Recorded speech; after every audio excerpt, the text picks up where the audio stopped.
Welcome to the Grand Rising Podcast. Join hosts Katrina and Liz as we dive deep into the realms of divine feminine empowerment. Through the powerful lenses of psychology, astrology, and human design, we are here to guide you on a transformative journey. Discover secrets of unlocking your true potential, understanding your unique energy, and cultivating a life of balance and abundance. Get ready to rise and shine.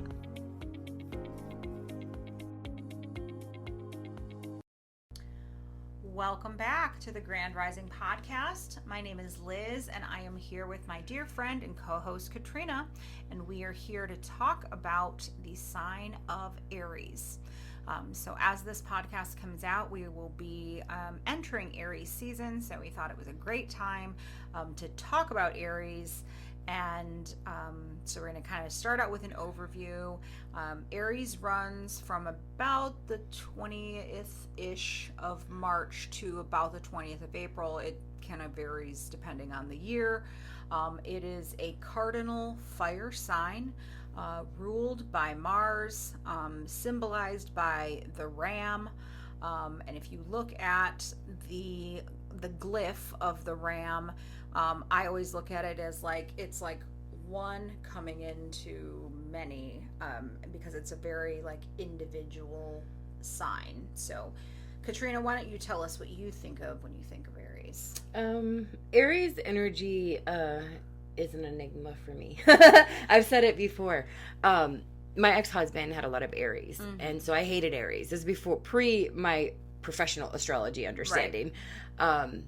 But then I met you, and I kind of love you, and you have a lot of Aries, and I work with many Aries. And so, but Aries is in my 9th house, so I'm actually meant to learn a lot from Aries in this lifetime. And so I have learned to really love the energy of Aries. I do naturally love springtime and, motivation and pioneer. And, Aries feels very destined to pioneer something is how I would say, Now how they go about that is where we can get into some details, but I feel like impulsivity, excitement, there's dynamism there's this pioneering warrior spirit that's very much Aries energy.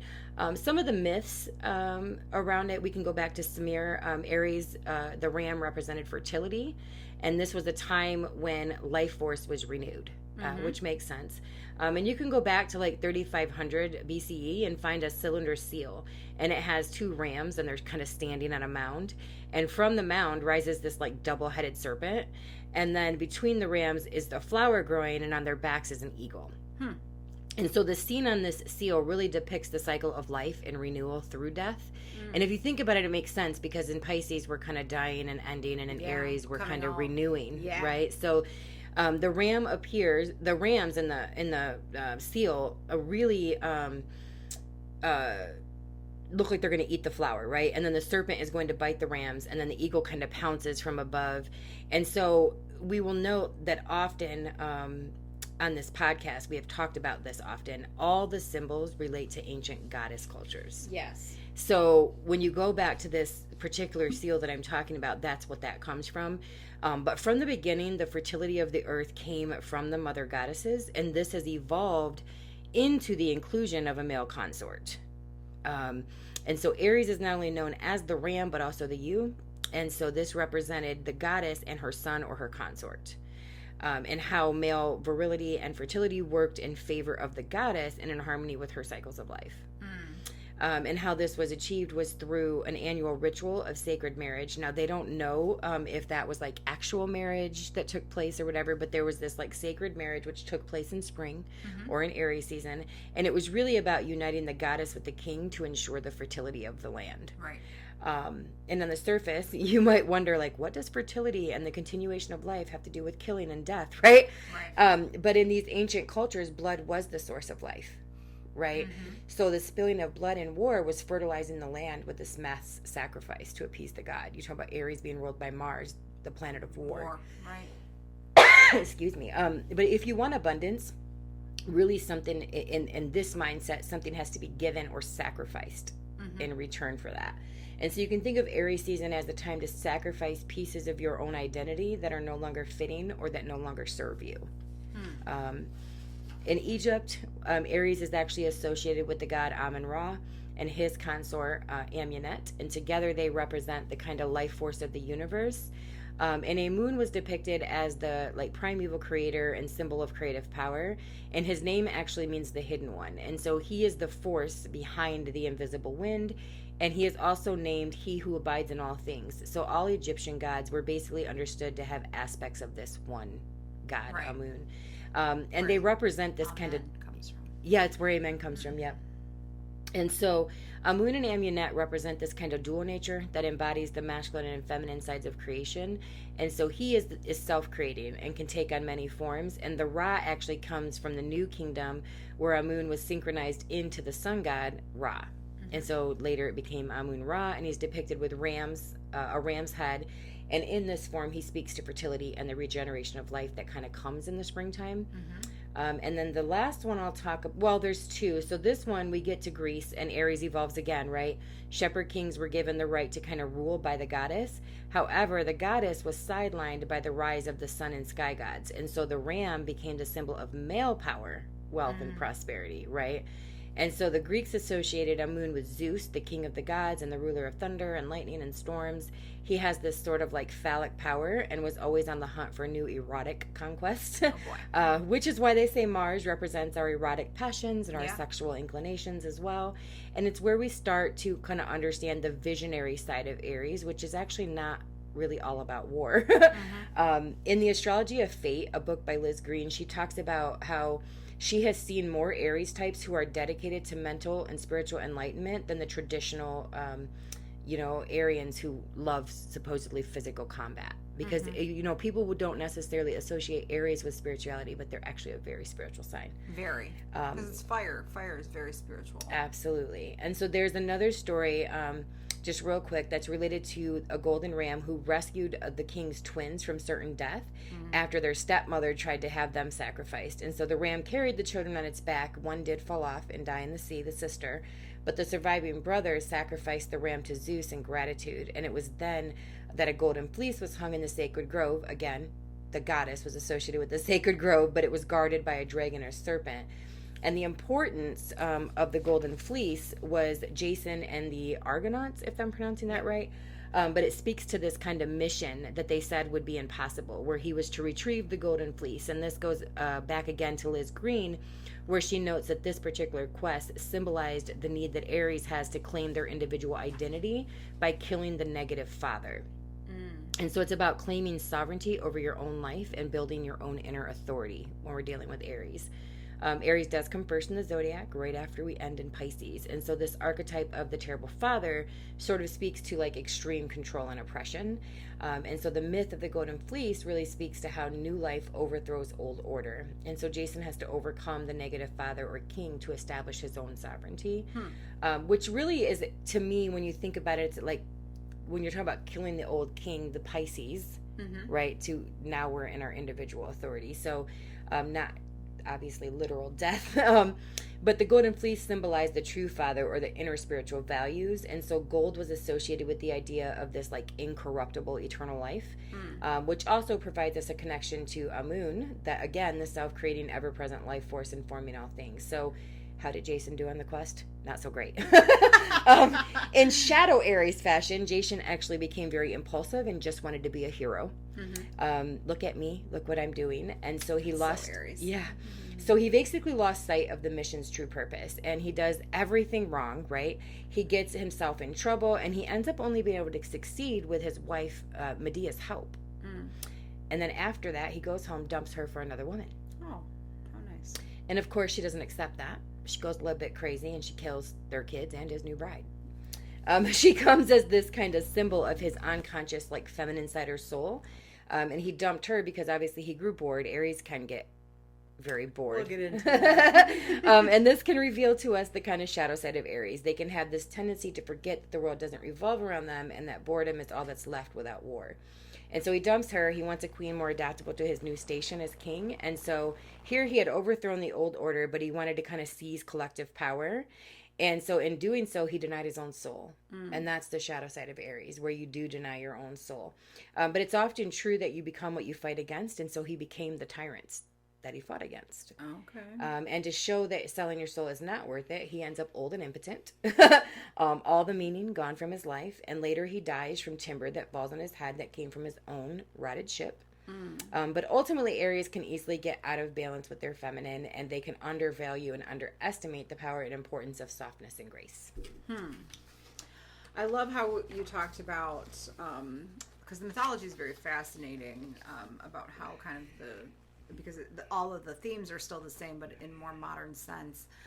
But you're right, like we go from being in this collective soup of Pisces to now being rebirthed into like a little baby. And so Aries is very much known for like their innocence, and they tend to be very kind of funny and just playful, and all of that. So Aries traditionally rules the first house, and the first house is all about like self-image, physical appearance, your personality, your initiative and action, your first impressions, and your identity. And so like I said, Aries tend to be, they do have a lot of strengths. Sometimes we can get a little bit of a bad rep, because we are rather impulsive, and we can be kind of fiery, and we can be, I can see where you had, and I will say Aries men and Aries women are very different, but I've noticed, definitely. Aquarius as well. Yeah. And so, some of Aries' strengths are they're very courageous. In fact, as you may know at this point in the podcast, I am a very Aries person. I have an Aries rising, an Aries sun, I have an Aries Venus, and Aries Mars, all right there shoved in my first house. And so I have, what's called a stellium, and so Aries is very much how I present. And if you even look at a picture of me, you can see that my eyebrows and everything look like an Aries. Yeah. Like the arch. Well, and because it's in your first house, right. So you're going to see that in your physical appearance. There's definitely a lot of strengths to Aries, even knowing you, like confident, you're daring, you're fun, you're ambitious, you face things head on. That's very Aries energy. Yep. They have a lot of leadership qualities, and our natural inclination toward leadership roles. I mean, if you think about it, the god of war, the general in the military, the warrior, the fighter, they're very energetic. In fact, I was reading something the other day that said that Aries who don't exercise are really not, reaching their full potential, and that kind of was a little bit of a reality check for me, because I don't exercise as much as I probably should. But they're very I'm still very energetic, like I and can go. My family teases me because I love to be first, I love to win, I'm very competitive, and I'm always to the point where I like to be first. Even if we're like walking like through the mall, I will be like several feet ahead of the rest of my family. If we're traveling somewhere we've never been, I'm always out front leading the way. I feel like that's more of the warrior, right? Like the protector and the warrior side of Aries, where you feel like you have to be in the front in case of any kind of confrontation or something like that. In case I need to fight. It's not as much look at me no. as it's more like I'm going to be in front so that I can protect. Yes, so I can what's behind me. Yes, yeah. I want that kind of the view from the front. For sure. They're highly independent people. Like I said, we prefer to carve our own paths and pursue our goals. We also are very optimistic. We usually have a kind of a positive outlook on life. That can be very contagious, actually. Sometimes we do struggle with impulsiveness, hot-headedness, impatience, yes. competitiveness, stubbornness. Every sign has its shadow. Yes. We can be, if you think of the ram, we want to just ram through our everything, our ideas, we want to be the controlling ones in our relationships. We can be kind of hot-headed sometimes, short-tempered, and also we can be known for a lack of follow-through.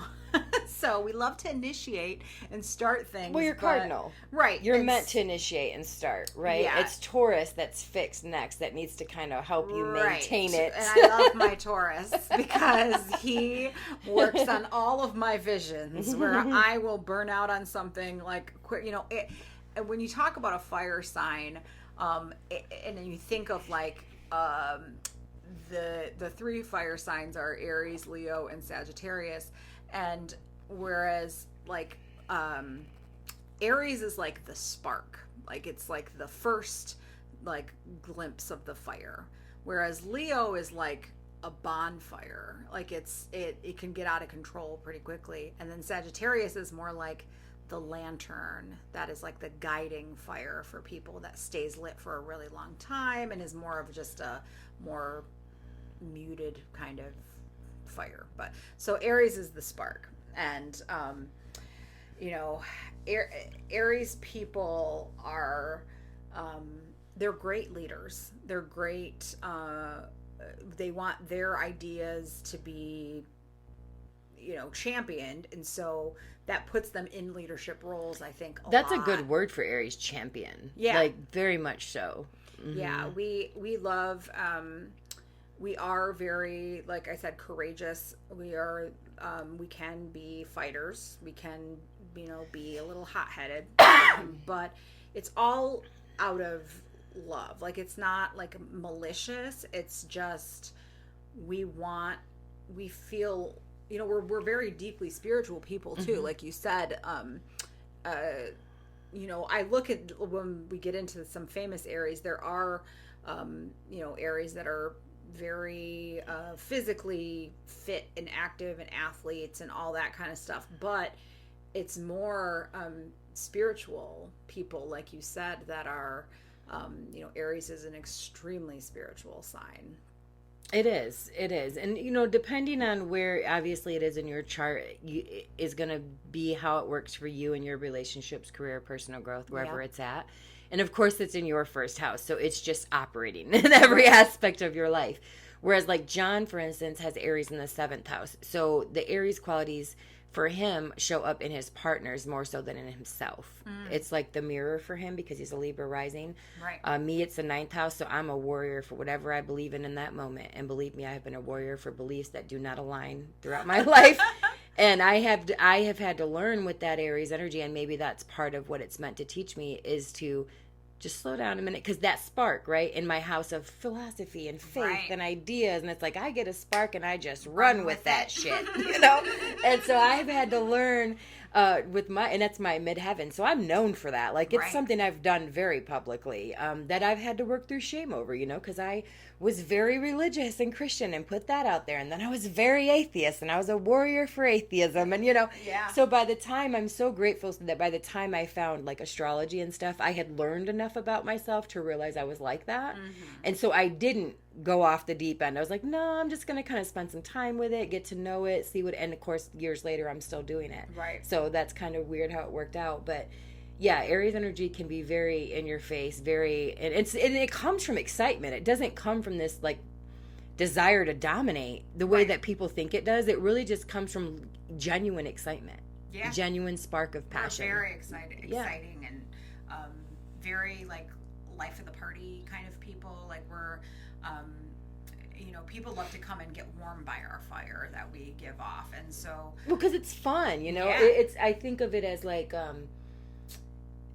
just like friends around a fire having a good time, music's going, people are it's engaging and it's fun and it's exciting, energy to be around. So. Whereas Isaac, his Aries is in his 12th house, so some of his Aries qualities are kind of hidden, but he also has his moon there, so his inner emotional sense is very Aries, Aryan or whatever. So. Well, it's, in the 12th house, I feel like that's the Aries qualities that we're talking about, the assertiveness, the energy, the daring, the courage. It's a little hidden for Isaac. It's there because his moon's there, right? But 12th house is how we self-sabotage. And so one of the ways that a 12th house Aries self-sabotages is not being assertive, not being dynamic, not putting themselves out there, which does lead to the shadow side of Aries later, especially with an Aries moon there, of exploding, of the aggression, of the anger that they've been suppressing because they haven't been assertive and they haven't brought forth their ideas, right? So that's what I would caution with the 12th house Aries. That's my son Brendan as well. He has Saturn there, not the moon. But I've noticed that in him as well. Like, he's such a peaceful, loving person, but then it's because he's been like suppressing so much, and then all of a sudden it comes out when you're least expecting it, and he blows up, right? So that's what I would say there. Do you have some famous Aries people? I do. So Lady Gaga is someone who really has a sense of her own identity and has not allowed fame to change her, in my opinion. I think when she came to the MTV Awards in that meat dress. Oh my God, yeah. You know, so Aries. And she just kind of represents the sovereignty that I speak about when I talk to Aries. She really has this like sense of who she is, and this uncompromised artistry about her. You know, she is one that I think of when I think of Aries. Shaka Khan and her song "Every Woman." Oh, one of my favorite songs. Sarah Jessica Parker, and Sex and the City. One of my very favorite Aries, which I know you love. I do. Aretha Franklin in the song "Respect." Okay. You know, and then the last one I'll talk about is Reba, and it's because I almost put her on here, and if you notice on my notes, I wrote it in pen because I didn't put her on there at first because I couldn't really think of like her as an Aries, like what her traits would be. And then I get done doing my notes, I pull up TikTok, and wow, there's an interview with Reba and Drew Barrymore. And who I also love, Drew Barrymore, by the way. But Reba was talking about this, and this is what she said, and it was such an Aries quote. She said, "If I don't do what God gave me to do, then he will give it to someone else to do, and that's my competitiveness coming out." I love that. So it's the spiritual side of Aries where I know that God has given me this thing to do, and I'm not letting anything stop me from doing it because then he's going to give it to somebody else to do. Right, and I have to win, God damn it. And I just thought that was like the perfect Aries quote. That's so true. I have a couple that I found too. Elton John is an Aries. Mariah Carey, who is actually my birthday twin.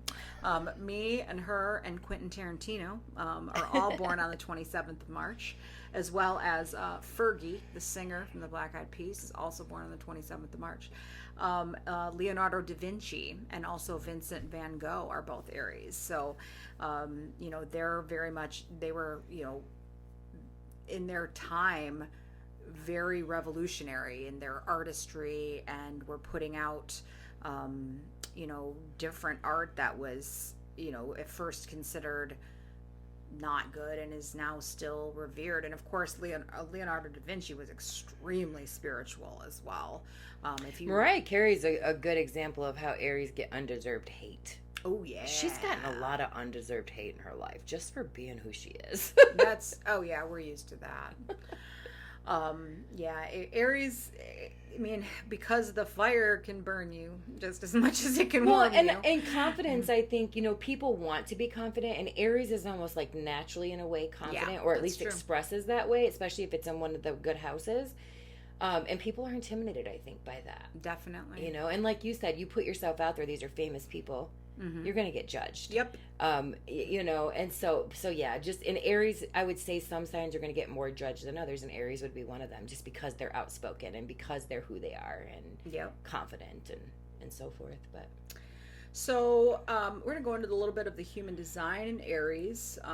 So Aries energy is kind of spread around the body graph, where we talked about Pisces last month being very concentrated in the emotional center. Aries is more spread out. There's some in identity center, the heart center, the sacral center. So all of these, what we would consider motors, like go, you know, aside from the identity center is not a motor. But then there's one also in the ajna, which is part of the head, or actually it's like below the head in our mental processing center. And so Aries starts in gate 25. So we talked about this gate a little bit in the last episode. It is the gate of the spirit of self. So this comes off of the identity center down toward the heart or will center. So it's like the need to initiate and self-express, and then the will to get it done. So the gifts of gate 25 are authenticity. They have this kind of natural innocence and authenticity about them. They're very genuine, straightforward people, without any like pretense or guile. They have very pure intentions. They're very sincere. Um, they kind of exude this sense of like openness, like what you see is what you get, and people really trust that because of their authenticity. That they're highest thing you can vibrate. Yeah. And so also playfulness. Gate 25 brings kind of this sense of childlike wonder and playfulness to those who have it activated. Aries also, they tend to like look very young, young looking. We tend to age well, thankfully. And so they have like kind of a youthful energy. And I see, even though I don't have this gate, it's still an Aries quality. And so I definitely see that in myself. I like to like play with my girls, and like I'll play on the, swings, and I'll go and play on stuff with them. It's such an important energy. All the fire signs, but I feel like especially Aries and Leo are very childlike. Yeah. And on the shadow, that can be immaturity, and it was in my ex-husband. But like just as an example, with you as an Aries and like say John as a Leo, the playfulness is so welcome. It is. It's so fun. We tend to be kind of funny type of people too. Like we see the lightheartedness and the humor, and we're very like quick-witted. Very quick-witted people. Yeah. But that also emotionally sensitive. They have like kind of a deep sensitivity, because this is an identity gate here, so it's coming off of that G center. So it's really about like who we are at our core and our self, and we're very attuned to like the needs of people around us. Some of the challenges of gate 25 are naivete. So we can be kind of naive. We want to trust everybody and use that kind of spiritual intuition in every moment, as opposed to looking at like the logical side of things. We can be vulnerable to emotional pain because we are more authentic. We can maybe struggle to protect ourselves. Difficulty setting boundaries can be another challenge with this gate. And then there's this kind of idealism also that comes with it. So we have kind of a vision of the world, and then some of the harsh realities can kind of knock us on our ass a little bit. And then also the emotional sensitivity can sometimes lead to overwhelm, just by the intensity of the emotions of other people. And so it's just learning how to set boundaries and things like that. And I would say too that the this idea of the ram is so important, because it gets a bad rep. Like Aries will ram their way into anything, but we need that. Because if somebody's gotta. Well, if Aries is the first sign, just think if they didn't have that at the first setback, at the first, thing that knocked them down, would they get back up? That's right. Do you know what I mean? And so Aries really teaches us this, get back up, get back in the game, no matter how many times you get knocked down. And so that's another really good thing I love about Aries energy. That's one of the things that Isaac says that he admires the most about me, is my ability to be like, this is what I'm doing, and nothing stands in my way to be able to accomplish, a goal that's important to me. I will, keep getting, like you said, keep getting back up and ramming Yep. through. I mean, that's part of your purpose as an Aries, especially as an Aries rising, is, part of that pioneering is of the destiny is getting back up over and over again, to tackle the next thing. So, yeah. So next, Aries moves into gate 17, which is the gate of opinions. And this is a gate I'm extremely familiar with because like all my whole stellium is here.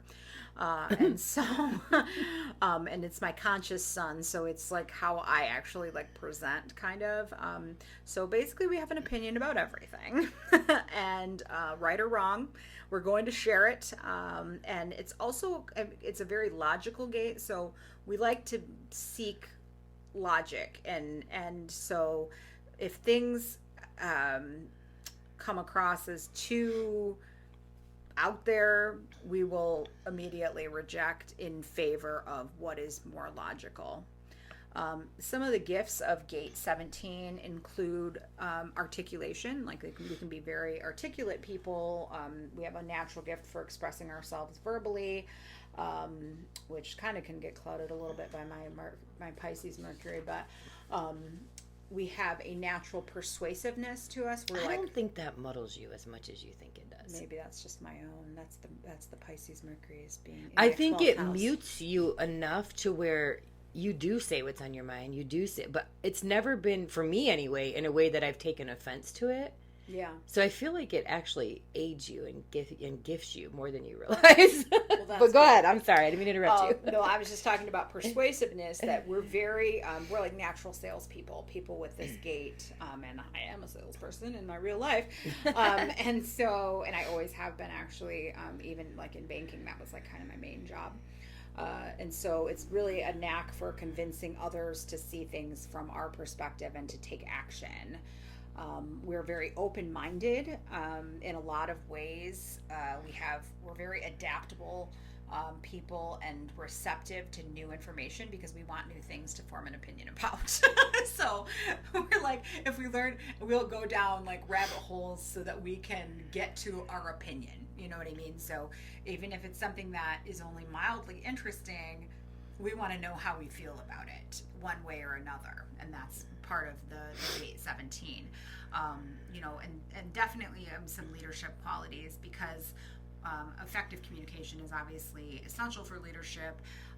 And then also, I think a lot of leadership, you have to with it being an opinion, you have to know where you stand. You can't be like, oh, I'm just gonna like go with whatever's popular or whatever. Oh, Aries is definitely not wishy-washy like Pisces. Right. And so yeah. you have to stand for something. And the Aries, with the gate 17, they know what they stand for. They know what they believe. And that's not to say that they can't change their beliefs. They can, but it's going to take some convincing and some logic. A lot of my beliefs have changed over the last year. I used to be extremely political, and I freaking hate politics now. I think it's all fake. So, but yeah, so it can be a lot of leadership potential with the gate 17. Some of the challenges that gate 17, we tend to be a little overbearing. So we can be dominating in conversation. We might steamroll over others with our opinions. We I just think my opinion is right. Sorry. I mean, and that's partly your Sagittarius moon as well. It's a double whammy. Yeah. I'm like, how did I get this astrology again? I was born on my due date, so it was definitely like, I'm supposed to be this way. But yeah, and then also difficulty listening to others. That can be kind of go in line with being overbearing. You were kind of can be thinking about our opinion on the subject or what we're going to say next, and be more focused on expressing our thoughts than really truly hearing what other people are saying. We can be very impatient, people with gate 17, which I can be. We can, just be frustrated that things aren't moving as fast or aren't going in the way that we want them to go. And so, or people are doing things in a different type of way and it's taking longer than it would if we did them. So we're going to be impatient. We can have conflict in communication because this gate is so opinionative. We need to really work on tempering that communication style to be more diplomatic and considerate of other people, and not so much the me that comes from Aries naturally. And then also, despite our open-mindedness, we can become sometimes overly attached to our own opinions. And so we can actually we're accepting of all ideas, but once we've formed an opinion, we can be a little bit rigid, and it takes us a little bit to kind of get past that. So that makes sense. Yeah. So next, Aries rolls into gate 21, which is the gate of the hunter or huntress. It's also called the gate of biting through. Mm-hmm. So this is heart energy that comes toward the throat, and it's about controlling how communities' resources are being distributed. And so there's a strong desire here to, fulfill the community's material needs. So people with this gate are very good strategic thinkers. They're always like planning and analyzing. Like me, I'm always like, I have like 50,000 journals of things that are going to happen for me in the future, that and how they're going to happen, and strategies around, you know what I mean? So I'm very much a future thinker, a planner. We're good analysts because we wanted the quickest, most direct way. I just want to say, because Aries, we talk about Aries being about war. Yeah. Because of Mars, right? Yeah. But there's two ways to approach war. Yeah. There's one where you just rush into the battle head first without Right. any forethought. And then there's a second way, which that gate reminds me of, which is strategic planning. That's right. And so I think more Aries energy could benefit from the strategic planning part and then the implementation. But the impatience sometimes, I think, gets in the way a little bit. Yes. Because of the excitement of, I have this idea and this is how I can fulfill everybody's needs and da-da-da. So we need a good Taurus on our team usually. Or some other earth energy. Again, gate 21 can be very determined and, persistent, again, with that ram energy. These people are often very highly motivated to pursue their ambitions and are, willing to put in the effort to succeed because we're very competitive as well. We want our independence. That's another gift of the gate 21. And so we tend to be hyper independent sometimes and, very self-reliant. But that does come with a shadow side as well, in that we are very, we do not like to ask anybody for help with anything because we can be very independent. But we're also very resourceful because the hyper independence causes us to have to be resourceful.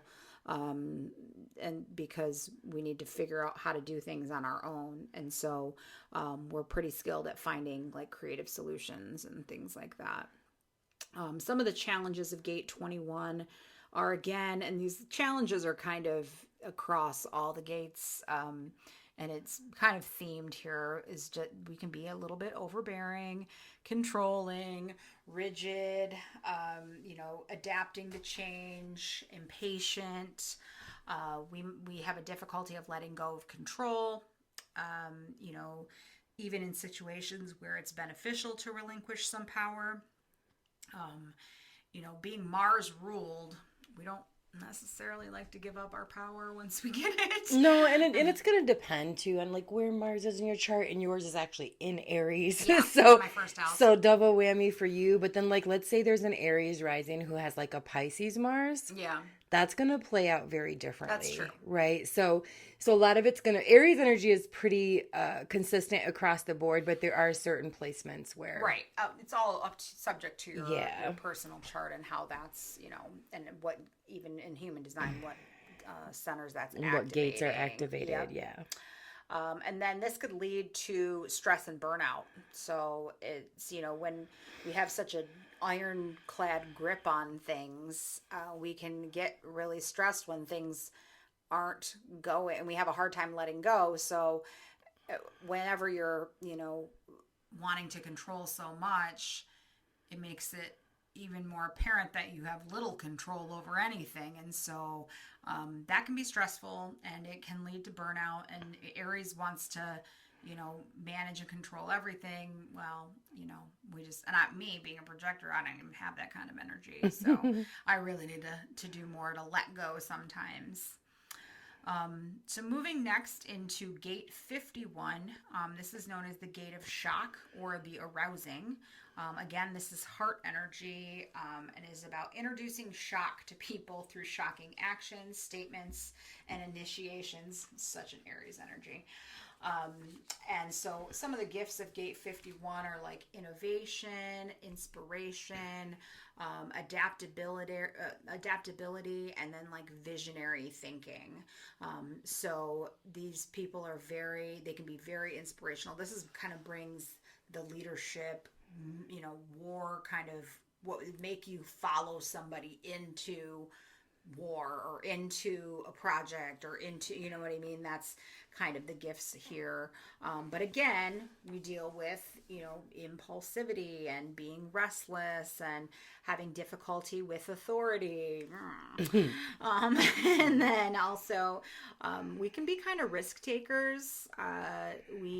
People, especially people with the gate 51, they can be kind of reckless, and we have a lot of like adrenaline junkie type people that can not really think things through, but want to just charge in and do things. So, which can again lead, to overwhelm. And so then we're moving into gate 42, which is the gate of growth or increase. This energy is about finishing what you've started. And actually, Aries kind of struggle with that. So I think as we move closer to Taurus, it kind of picks up on more Taurian type energy here. So this is the drive to get up and finish your chores, your book, or your project. I unfortunately do not have this gate. I do not either. Well, you don't have any Aries. I don't have any Aries, just my midheaven. Yeah. So I don't know what gate that's in, but yeah. That's funny. So, but the gifts of gate 42 are growth and development. They have a natural gift for spiritual growth. They're inclined to seek knowledge and experiences that contribute to their maturing and evolution. They tend to be very wise people. They have a lot. Gate 42 often has the patience that a lot of the other Aries gates are lacking. And then they're very good again at like long-term forward thinking, planning out, into the future. Some of the challenges of gate 42 are, again, resistance to change, rigidity, fear of failure. Aries love to win. We're very, very competitive people. I mean, like I was watching something about parenting, and it was in the context of a Gen X parent, but it was like, we're Gen X parents. Of course we don't let our kids win on Mario Kart or whatever it is. It was like, boom, in your face. It was just so funny. Are you Aries parents? I know. I was like, I'm called out here. I'm that kind of mom where I'm like, they have to learn. Like, and my daughter, she's a Scorpio, but she's also Mars ruled. So I see that in her too, that competition, and that's very, Mars energy too, I think, not just Aries, but is they want to be right, they want to win. And so it can lead to, again, being kind of impatient, but also being, self-critical as well. Like we have such high standards for ourselves as Aries people. And so that we can really experience a lot of disappointment in our lives if we don't kind of get that part of us in check where we feel, validated. Well, and I think too, when you're in Aries and you have this kind of automatic aura about you where you take charge, where you're confident, other people can put a lot on you. Oh God, just yes. kind of automatically, because you have that take charge energy, so they come to you like, it's like, here you go. Yes, I am often, and it's almost like when I was in college, and they would be like, okay, you guys are going to work in small groups. Okay, who's going to be the leader? And everybody was kind of quiet at first. Like, I have this thing that's like, say you're gonna do it. You'll be the leader. Like, it was like this internal, like it was a discomfort almost of, like, okay, I have to, and even naturally people would look to me. They'd be like, well, do you want to lead the group? Like, you seem like you want to lead. So it's that aura, that Aries aura, that energy. It is an energetic thing for sure. And so finally, Aries goes into gate 3, which is the gate of ordering, otherwise known as difficulty at the beginning. And then of course, anything that you're trying that's new or novel is going to have difficulty at the beginning. So, and that's kind of similar actually to the last gate we talked about. This is sacral energy. So this is like life force energy. And so this gate really needs exercise. I obviously do not have this gate either, and so it wants to bring things to completion. And so this gate actually does traverse a little bit into Taurus as well. It's really the first gate. It's the last gate in Aries, but it's also a little bit overlap as the first gate into Taurus. So it makes sense that it would want to, bring something to completion and go through the difficulty at the beginning in order to push through, persevere, and then complete the task. So some of the gifts of Gate 3 are, innovative thinking again. They're very good problem solvers and can come up with creative solutions to challenges. They are very resilient because obviously it takes resilience to get past that initial difficulty. And like you said, get back up and get back up and get back up. So they're very able to kind of bounce back. They're very visionary people. We very much see the big picture in life and can communicate that to others, and to make them want to help them see it too, so that they want to follow our lead. And then we're also very adaptable and flexible with, we like to be in dynamic or uncertain environments. Some of the challenges of Gate 3 are struggling with commitment. We can be a little bit perhaps indecisive or inconsistent. Again, with the overwhelm. And then impatience with routine. We like change. We like new things. Routine is kind of boring to us, even though we need it. And especially as a projector, I need routine so much. But my Aries energy is no routine. We just go with the flow all the time. We just do what we want to do. And then with difficulty in following through, and then resistance to structure. So we do not like authority that much, and that is, present in a lot of the other Probably dates. why Saturn doesn't like being in Aries. I know, yeah. Which he's going to be soon, conjunct Neptune at 0 Aries. That ought to be fun. When is for that the coming? World. 2025, I think. Okay. I'd have to look it up. We have a lot of big shifts in 2025 as well. Huge. And then Uranus in 2026 is going to move into Gemini. So it'll just be super interesting to see how that all plays out. Yep. So do you have any, I know you were married to an Aries for a long time, and that was where you developed your dislike of the Aries energy. I did not like Aries. Tell me about why. He was definitely impatient. He was mean and hot-headed all the time. Mm-hmm. He lived the shadow of Aries is what he did. And he was really the only experience that I was aware of that I had with Aries, in my life. And so that's why I thought, gosh, I really don't like this energy. These guys are assholes. They're friggin' assholes. He would be mean just to be mean. And when you talk about playfulness, his came out in spite. So he would do things that were playful that he thought were funny that just were not funny, that were at your expense. It was almost like his confidence came from putting you down at the expense of other people. And so that was my experience, kind of more with the shadow side. But being the Aries is in my 9th house, it makes sense because I had to learn both sides of it, right? And then I think I started to realize as you and I started getting closer and kind of doing the podcast, and you had all the Aries, and I don't have an issue with you. So I'm like, well, there's a difference too, because yours falls in the 1st house, so maybe it shows up differently because of that, or because you're a female as well. Mm-hmm. The ones at work, the one in particular that I am struggling with, her Aries is in the 12th house. Ooh. And she has the Sun conjunct Chiron in the 12th house. So there's definitely, it's helpful to know that, because then I understand the issue that we're having is not a personal issue. It's more of there's some wounds that are keeping her from being able to assert herself the way that I think she needs to and stuff. So So super interesting, the dynamics that are played. But there's plenty of Aries there that I do get along with just fine.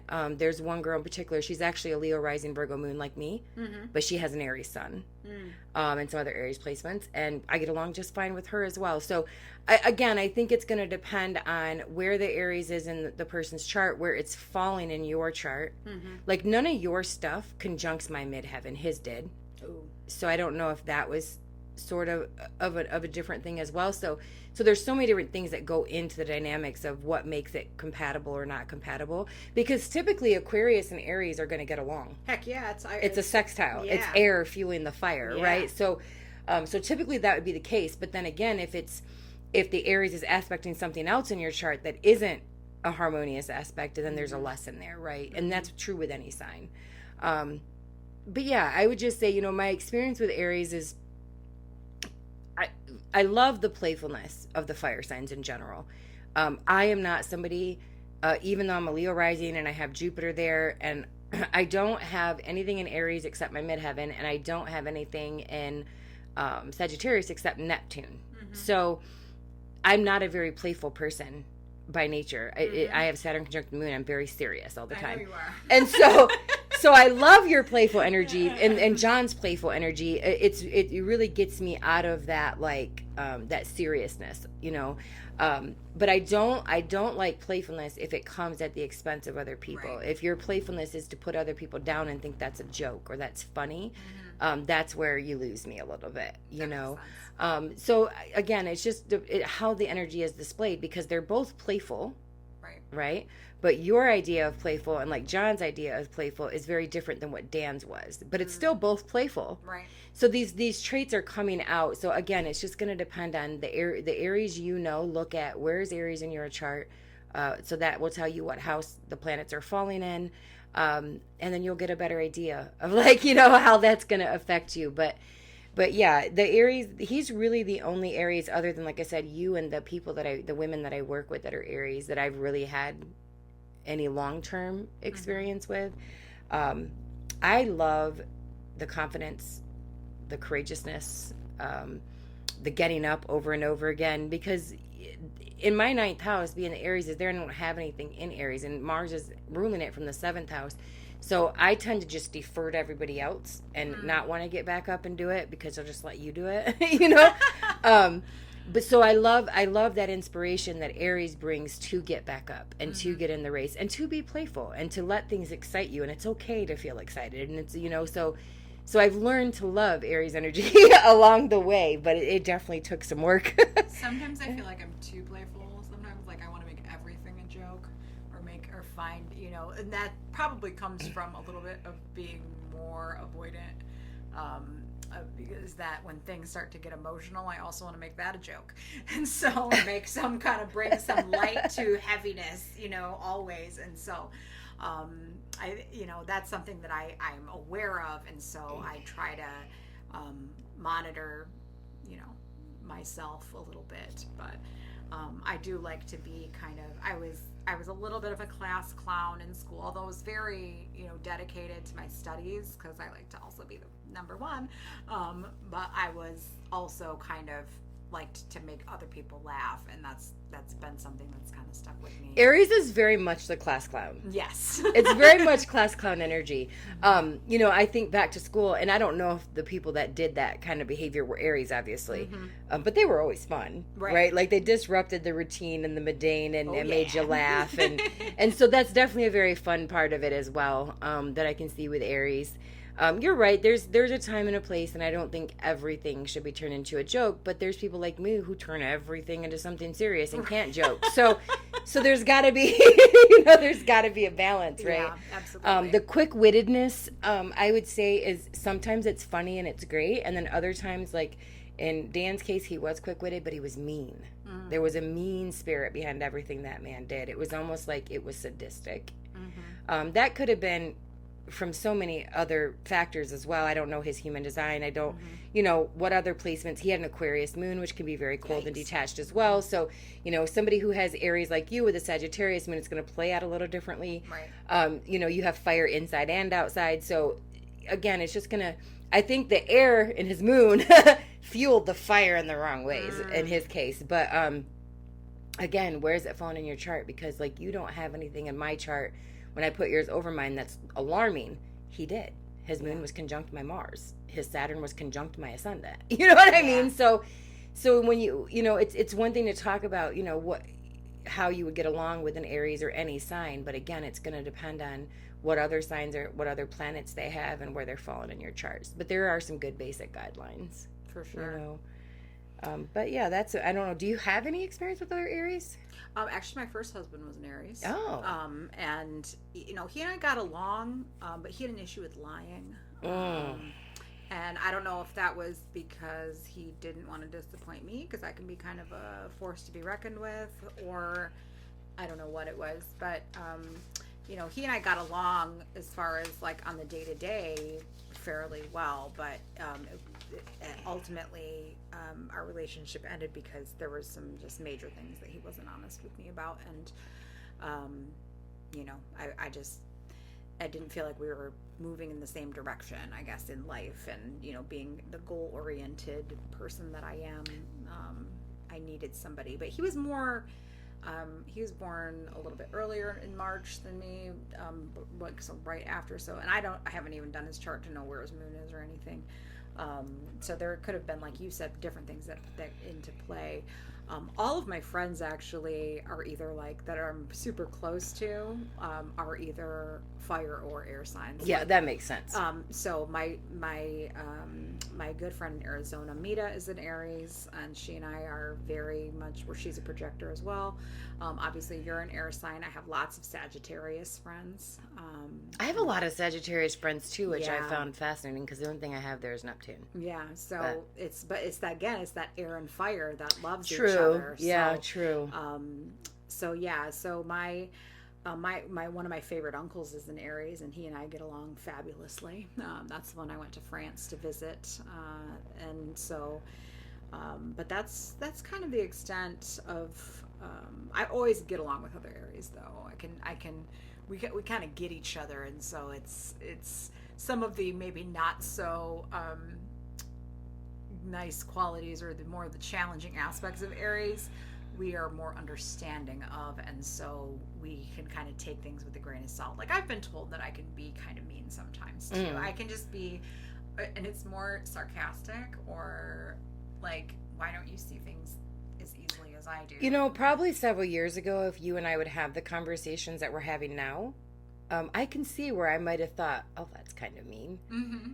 But I just don't take it that way now. Maybe it's because I don't take things so personal. That could be. And so now when you say certain things, it kind of makes me laugh. And I feel like, well, I wouldn't have said it that way, but that's a great point, and I'll just soften it a little bit, Yeah, you are much more soft edges than I am. I mean, I've learned to be direct, but I'm still not that. You know what I mean? Like, I still say it, and like, example, John and Jasmine, I guess, were talking about me one day.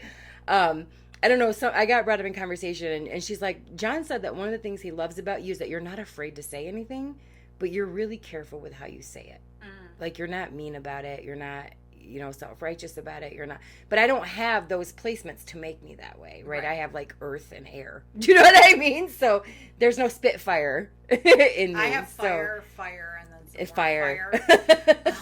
Like, literally, like, on my moon is fire. Everything I have that are like all my major placements are either fire or air, because I have like Saturn and Jupiter in Libra, and so even my North Node is in Leo. So that's, just, I am very fiery, and it's sometimes the impulsivity in me. I'll say something, and then I'm like, oh shit, that didn't really come out. Like, I meant it in a lighthearted kind of way, but I could see where if you're sensitive, you would take it. That you would take it kind of. I definitely used to be more sensitive. I got thinking about that when you said, oh, I can be mean sometimes, and I'm like, there's definitely some things you said to me in conversation where I'm like, yes, I could see how somebody, but at the time I didn't take it that way. Right. But 5-10 years ago, when I was way more sensitive, I may have. Yeah. So I guess, again, it's going to depend on where you're at in your journey and evolution, how you take an Aries as well. Yeah, that's true. That is so true. I can tell you that today, who I am today, still wouldn't put up with Dan's BS. Do you know what I mean? So So that's definitely not something I would do. But for sure, it's, we need to be direct, though. We need Aries energy because we need to know how to be direct. My third house is Libra. So my natural communication style, my natural mindset is peace and harmony and softness. But I have Pluto there. So there, that goes to show you that opposite the Aries ninth house, there's a lot I have to learn in this life about assertiveness and about being direct. I don't have that naturally. So that's one thing I appreciate about Aries energy, because while you don't want to be selfish, you also don't want to be a people pleaser who's just always trying to keep everybody's peace but your own. Right. So we need the Aries energy for that. I definitely agree. Like I said, if you are an Aries and you're listening to this, check out where Aries is in your chart. Check out where it's activated for you in your human design chart, and it'll allow you to kind of see how the energy will play out for you. My Aries is very kind of in your face. This is who I am. I can have a reputation for, like I said, being very direct and maybe not the best ways sometimes. I can also be want things my way, and that can sometimes not bode well for me in my personal relationships, because it takes me a minute to kind of come around to another person's way of thinking or experience. And I think so much goes into that for you too, though, because not only do you have all that Aries, but that's also in your human design. Yeah. Your gate of opinions and stuff like that too. So it's almost like you have that kind of energy all over. And even with the Sagittarius moon, I would say, especially conjunct Neptune. I just think I'm right about you. Yeah, and sometimes I'm a projector too. With Neptune conjunct your moon, you can maybe not always be right, but you're still going to think you are. You have this idealistic thing where I am right. I can find some kind of way to be right. Even if it's in one word out of a whole paragraph of words.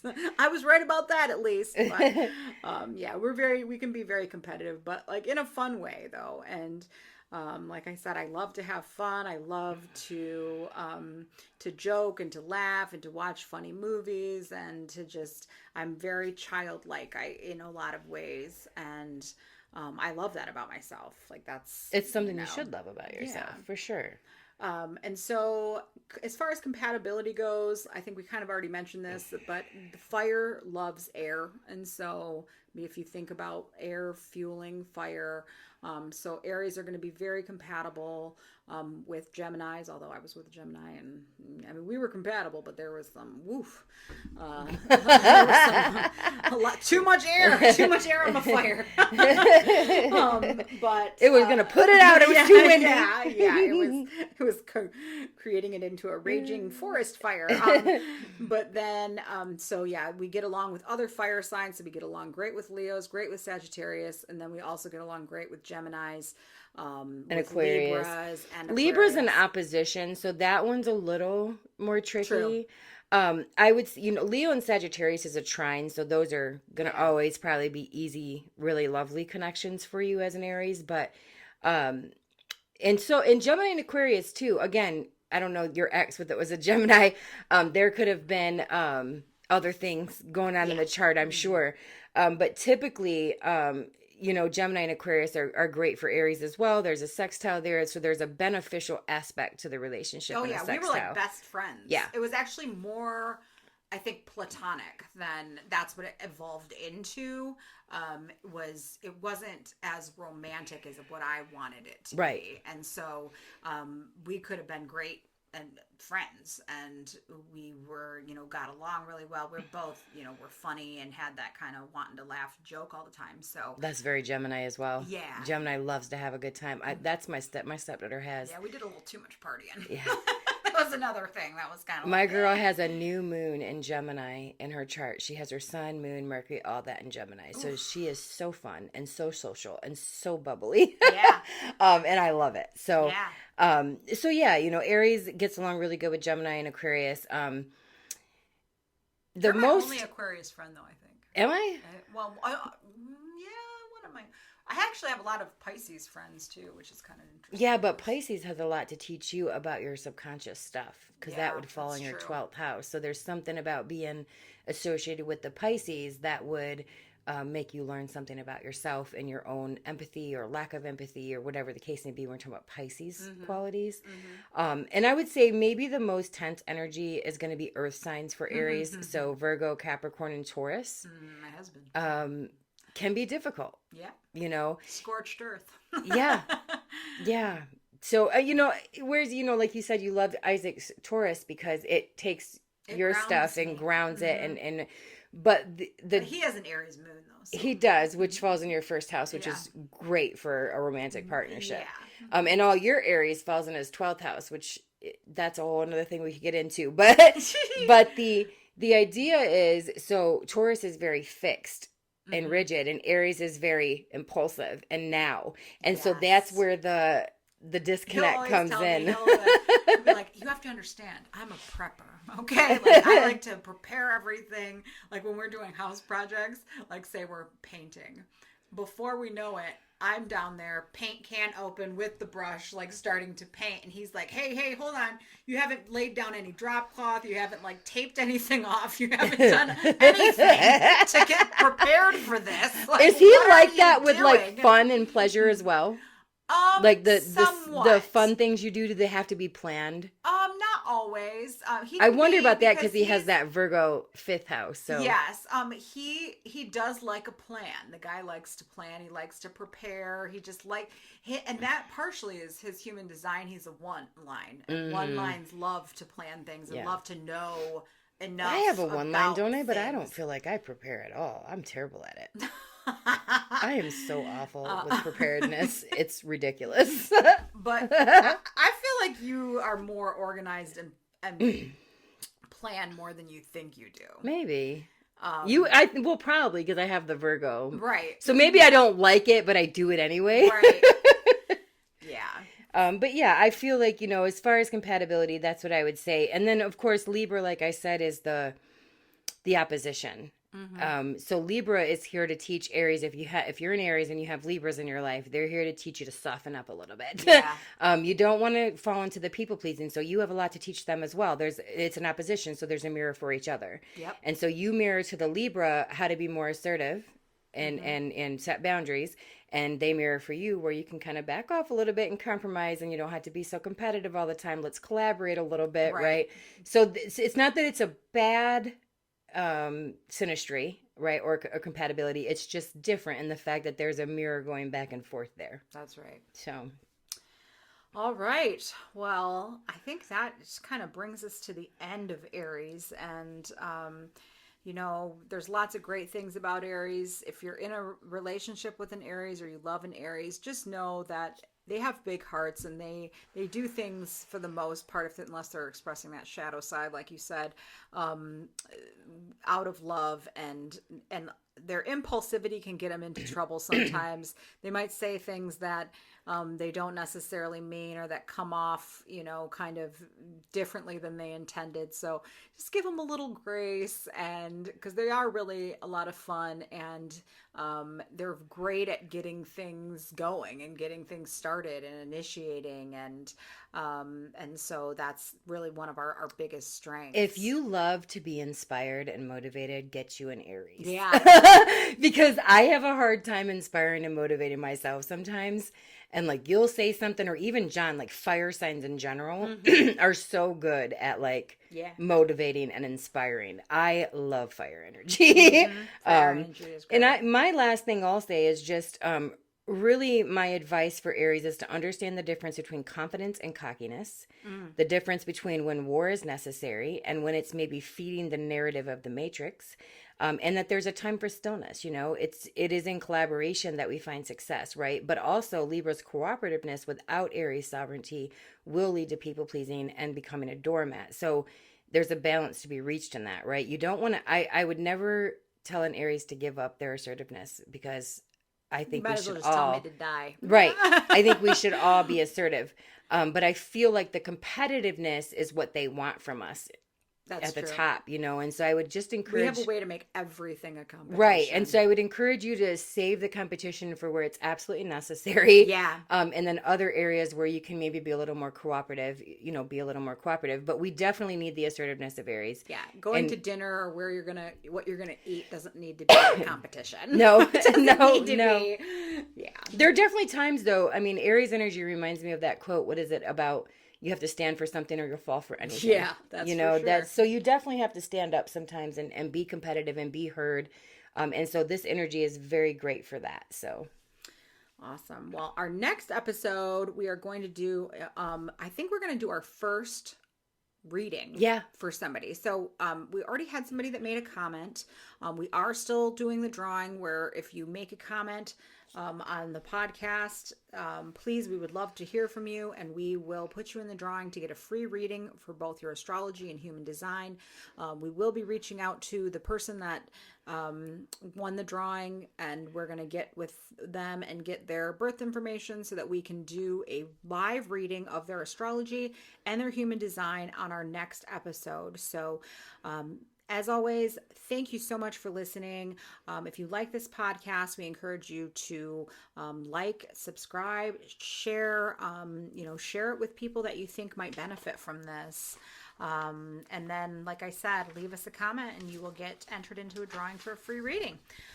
So that is Aries, everyone. And we thank you so much for joining us today on the Grand Rising podcast. And we look forward to talking to you next week. Take care. Thank you for joining us today on this episode of the Grand Rising podcast. If you enjoyed this episode, it would mean a lot to us if you would please take a moment to like, subscribe, and share. This helps us and ensures you stay up to date on the latest conversations. We say Grand Rising because the time has come for us all to stop mourning and start rising.